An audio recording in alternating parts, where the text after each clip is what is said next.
What's up, guys? It's your favorite Kiwi coach, and give me 6 months of your time, and I'll give you the best golf swing of your life.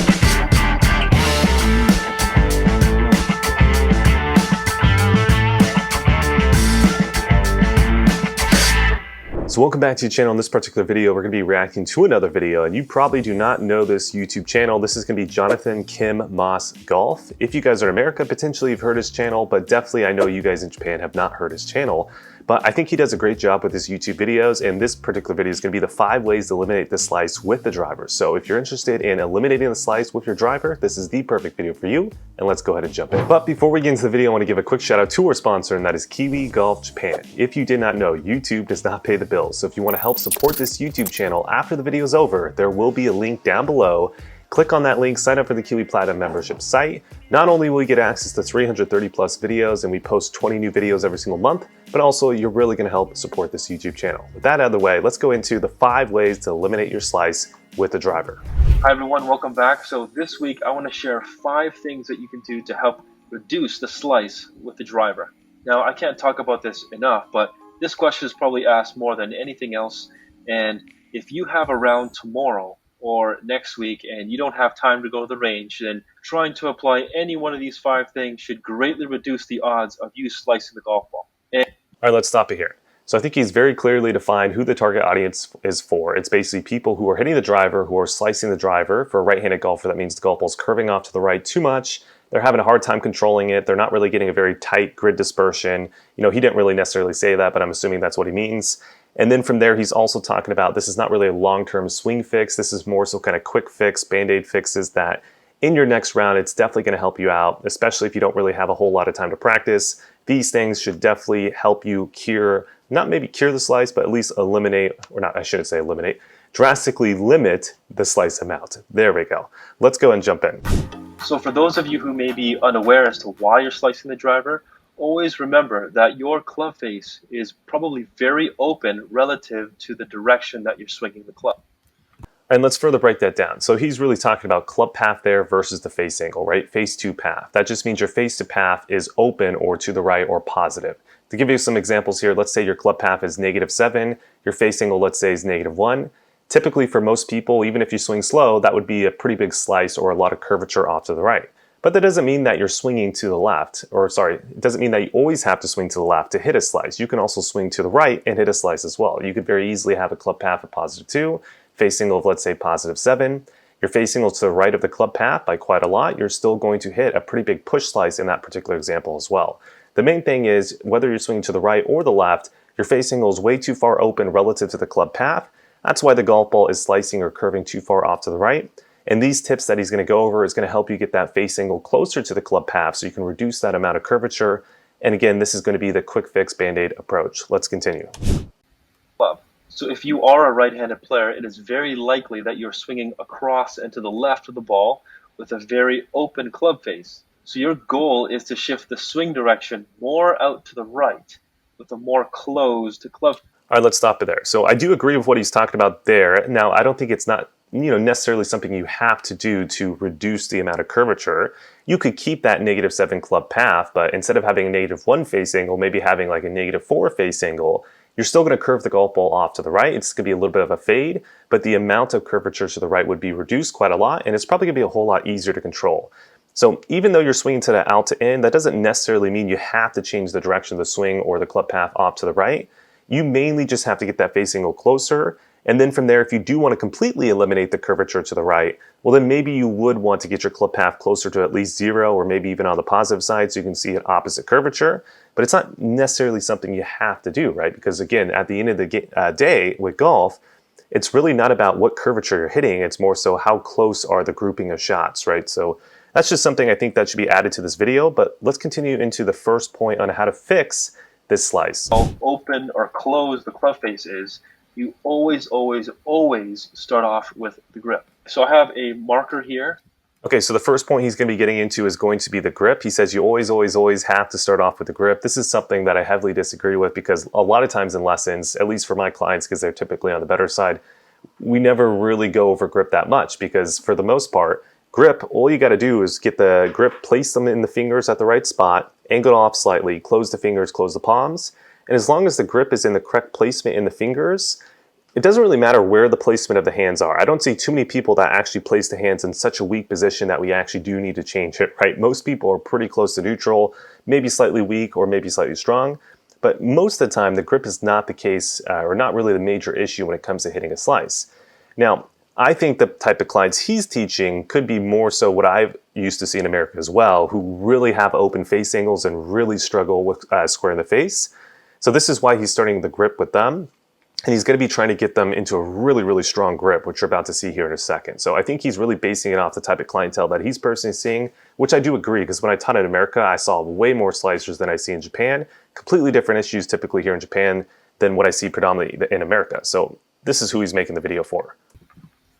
And I'm going to draw 2 dots on my palm, or my lead palm, and then show you where to place those dots on the grip. And that should change your hand position or give you a guide on how to place your lead hand on the grip correctly. So the first dot on the palm, you're going to want to place right on the meat of your palm, kind of right in the center, okay? So if I go ahead and draw a dot there, okay, that's where it should be, right in the middle of. Okay, so I like where this video is going because he's giving you some very clear visual checkpoints, and then also this visual checkpoint will lead into a kinesthetic checkpoint or kind of a feeling checkpoint, because you can see where you're supposed to place that dot on the grip, which he's going to talk about here in a second. And then that can also make it very easy to feel where it should be with the visual. And it's a better way to learn whenever you kind of get those two to kind of match up, as well as you can do a little bit of auditory as well, which he's kind of doing right here. Let's continue. The meat of the palm there, okay?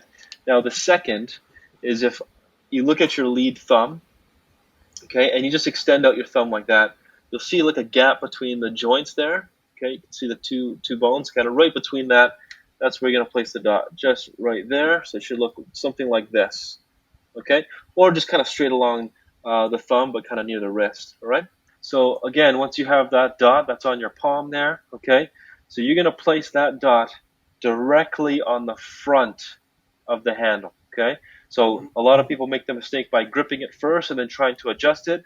But I want you to place that dot on the front first. So it'll be like almost as if you're putting your palm down on the front of the grip first. Then you're going to grip it in your finger.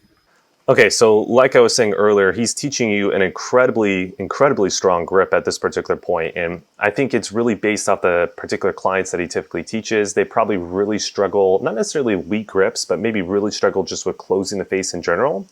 So if you get the person in an incredibly strong position with the grip, yes, it's going to have a pretty strong correlation to their ability to close the face. I completely get it. Now, it's probably going to lead into a lot of hooks, right? And that's going to be something they probably eventually need to change. But, you know, this is kind of that quick fix, that Band-Aid approach that he's teaching you right now. And he made that very clear at the beginning of the video. So, you know, there are no issues here on my end. But just something you should think about when you guys are going to try something like this. Fingers, okay, the left thumb should be not down the center of the shaft, or the grip, but a little bit more along the side, okay? Now, when you look down at the dot that was over your thumb, that should be appearing more to the right of your grip. Okay, I like that. A lot of clear visual checkpoints. I think if you're just using a camera, if you take a look at this little V, American V that the thumb and kind of this pointer finger make right here, notice how that's going to be lined up to kind of his trail shoulder. Visually, if you were just checking this on a camera, you could just do it that way. That would be the way that you want to check. And then also, if you didn't want to draw the dots, you could just look down, and if you can see about 3 to 4 knuckles right there, that could be a visual checkpoint that you use without the camera. You don't necessarily need the dots, but I do like the dots, and I think obviously not a lot of people are going to take the time to actually go ahead and draw these, but for the most part, it's a great visual checkpoint, and it gives you very clear checkpoints that you should follow as well. On the right edge of your grip. If you look down and that dot is kind of more along the center of your grip, okay, or even to the left of your grip, your lead hand is not strong enough, okay? So again, and to be clear, not strong enough for where he wants it, right? Which he's putting you in an incredibly strong position. So you pretty much guarantee that you're not going to hit maybe a slice, right? With that type of grip, it's incredibly strong. That dot in your palm, place it on the front of the handle first, then the fingers, okay? Make sure that dot is along the right edge. So that's going to make your grip a lot more strong, and it's going to make it much easier for you to close the club face through impact so that you reduce the slice. Okay, so number two but you're probably gonna hook is it. I want you to pay attention to where your upper body is relative to your lower body. Okay, so this part of the video, he's going to start to kind of get into the backswing pivot specifically, and I really like the concept here because I do see this quite often with people who slice the golf ball. So everyone listen up closely and we'll break it down as well.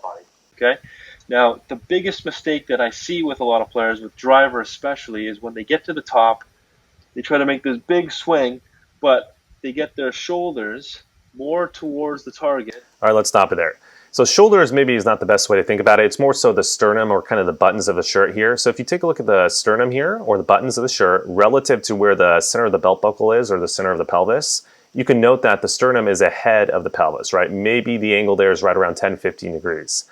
So we would call that a reverse pivot. And kind of the issue with the reverse pivot is because your upper body is so far ahead of your lower body, what happens is as you start to swing down, typically that separation will, yes, reduce, right? And you're going to start to move to a position where the lower body should be slightly ahead of the upper body. But because your starting point was so far off, typically it's going to mean that the overall direction of the swing will be much easier to shift out and then across. And then it's going to be easier to get that club path to the left, right? So for the person who is hitting a slice out to in, this could be something to check for. And I do see a lot of slicers have something very similar to this as well. So this is a great point here. Or more to the left relative to where their hip is. Okay. Now, if your goal is to get the swing direction more on an in to out path to help reduce the slice, if you get your body in this position, or what's more called the reverse pivot position, it's very, very difficult, almost impossible for you to get the club swinging in to out. So you're very, very likely to swing the club more out to in, which is what we don't want. That's going to create more of a slice. So when you take it back, just be aware that you want to keep your upper body more away from the target relative to where your lower body. So let's stop it there. So what he's meaning by there is exactly what I said, except for opposite earlier. So the buttons of the shirt are actually now behind the center of the belt buckle or the center of the pelvis. So there's an angle here now that's right around 20 degrees, but on the opposite side. That's a lot more where you want to be with the driver, right? You want that separation amount because, again, not only do you want the direction of the swing slightly off to the right, we also want to be hitting up on the golf ball as well, which is going to help you get a little bit more distance. So this is a great relationship in general, just for any driver swing that you would want to have. All right, that's it for you guys on YouTube. But before you guys click off, let me give you some quick wrap-up points. So I think the most important point was we need to get the face angle closer to the club path. Now, he specifically said you want to get the face angle close to the club path, which I do agree. If you want to completely change the curvature to a draw, you can definitely do that. But I don't think you need to hit a draw to cure your slice. I think you really just have to get the face angle closer to the path to where if you're still curving it off to the right, it's just a lesser amount. And it's going to be a lot easier for you to control. I think that's maybe the better approach to think about. So when it comes to actual real data numbers, face to path, maybe your face to path right now is +5 or greater. If you can get that to +3 or less, you're probably going to have a great chance of still curving the ball maybe a little bit to the right, but being much more manageable and easier for you to go about doing that. So when it comes to, I think, the quick fix approach, if you want to go out to the course tomorrow and fix that, I wouldn't necessarily be trying to fix path at all. I would be focusing much more on the face angle. And specifically, yes, you could change the grip. I think that would be a quick fix approach, and maybe that would work for you. But also, I would be more heavily focused on kind of the wrist angles and conditions that you're using throughout the backswing and the downswing, because that for most people, that's going to be the better way to actually go about fixing that face angle. But if you guys want to watch the whole video, because there's a lot more on this video, you can sign up for the membership site. Also, if you want to get access to 330 other videos, and we post about 20 videos every single month to that site, make sure to sign up for the Kiwi Platinum membership site. It really supports this channel. Other than that, like, comment, subscribe, share, all that good stuff, and I'll see you guys in the next video.